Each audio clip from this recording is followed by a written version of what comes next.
never make it. Well, Jehovah's people are thriving today, aren't they? And it's because we rely on Jehovah's Spirit to maintain the things whatever is needed, don't we?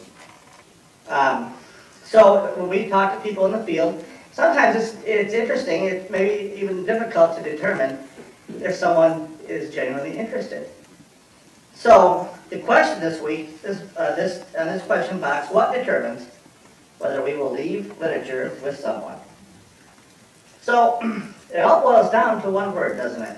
If you read through that, and what would you say that one word is? Sister? Interest. Okay. That's where interest is a good one, though. Brother, but I guess it's still closely related. Starts with an A. Yes. Appreciation. Yes. So interest and appreciation are very important, aren't they? And so that's up to each one of us to determine whether or not they're interested, because maybe they give you a nice donation.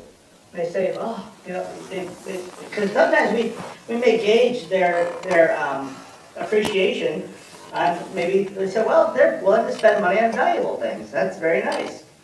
But is according to this article, is that really a gauge for us?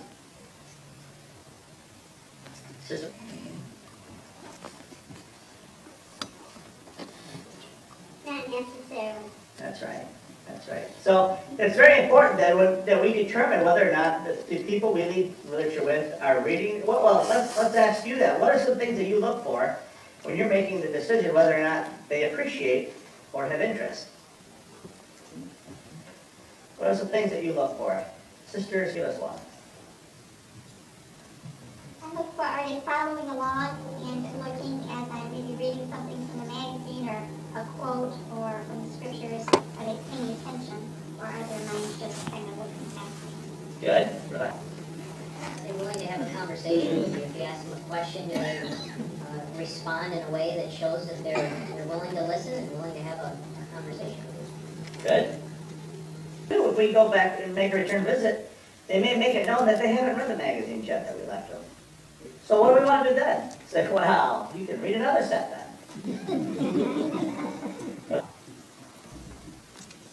Well, that's when we would point their attention to something that was in the magazine, perhaps strike up a conversation and try to develop some interest in those articles that they already have. Yes, that's right. Let's look at the scripture together in Matthew chapter 7, and let's get a reader for verse 6. Puts it real plain for us.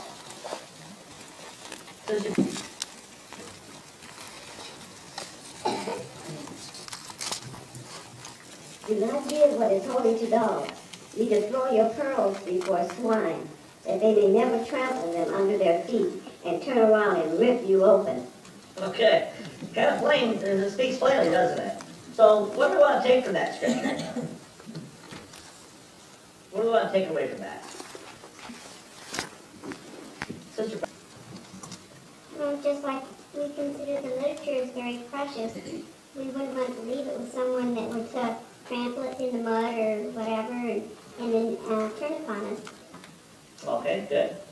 So that is up to us, isn't it? Now, we don't want to, we get back to the car group, it wouldn't be right for us to second guess somebody who maybe felt it was okay to leave literature, would we? But sometimes, we may be able to direct somebody who needs maybe some direction.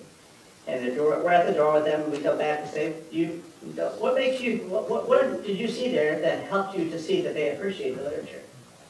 You see, not that we're second guessing them, but if someone doesn't have a lot of experience with that, what might that help them to do? Sister for Well, with the encouragement and conversation, they can help them use discernment the next time they go through the door. Yes, that's right. So it's very important that we use discernment. So now, what do we want to do if we perhaps run into someone who's where it's questionable whether they have an appreciation or they're interested? What do we do instead of leaving them a book or a magazine? What can we do instead? Adam, please. Maybe give them a handbill or a tract. Yes, yes. Okay. And that can help us to do what? What will that help us to do? little tool.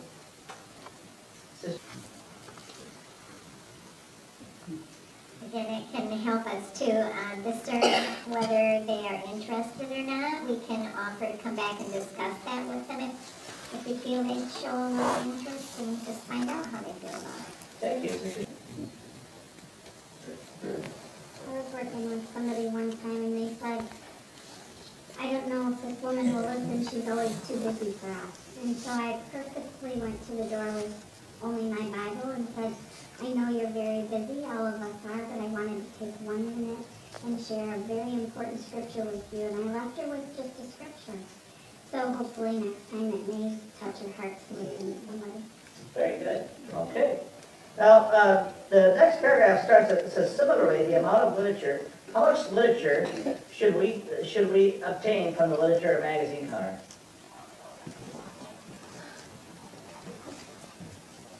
One is not that we truly need it. Yes, yes. So for how long? What do we want to remember? Maybe it's December 1st and we know we're going to place 20 sets of magazines. We have a magazine route.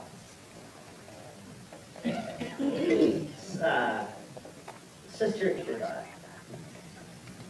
Well, they're not going to cut all 20 of those in one afternoon or one morning. So just take what you did for that day and then when you go out again, take some more. So that way, if you do have some copies left from that day, bring them back to the hall so that someone else has the opportunity to use those magazines when you're not out.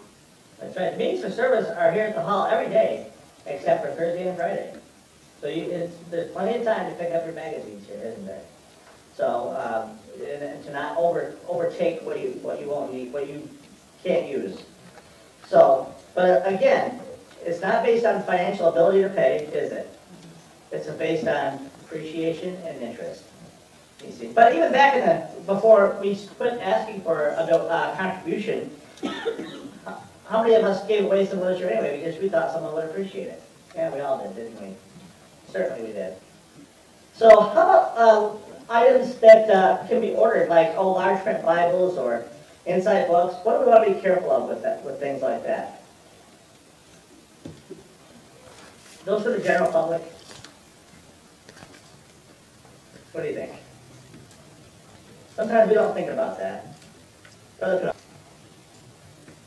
No, not necessarily. Maybe a Bible student, someone we know is definitely interested. And again, don't be afraid to let them know the cost of it because these things are expensive to produce. Yes, they are. Brother Shaw? Makes the point too that those donations are not to pay just for literature, but to support all the aspects of the ministry. Yes. So if we take a Bible, we say this Bible will cost probably, let's just use a number, $5. So that's we put, we don't want to limit ourselves because of the value that we perceive on literature. We want to be able to donate what we can. And so, sometimes it's more, sometimes it's less. And that's what we have it because of the way it's handled. So that's all the time we have tonight for our part.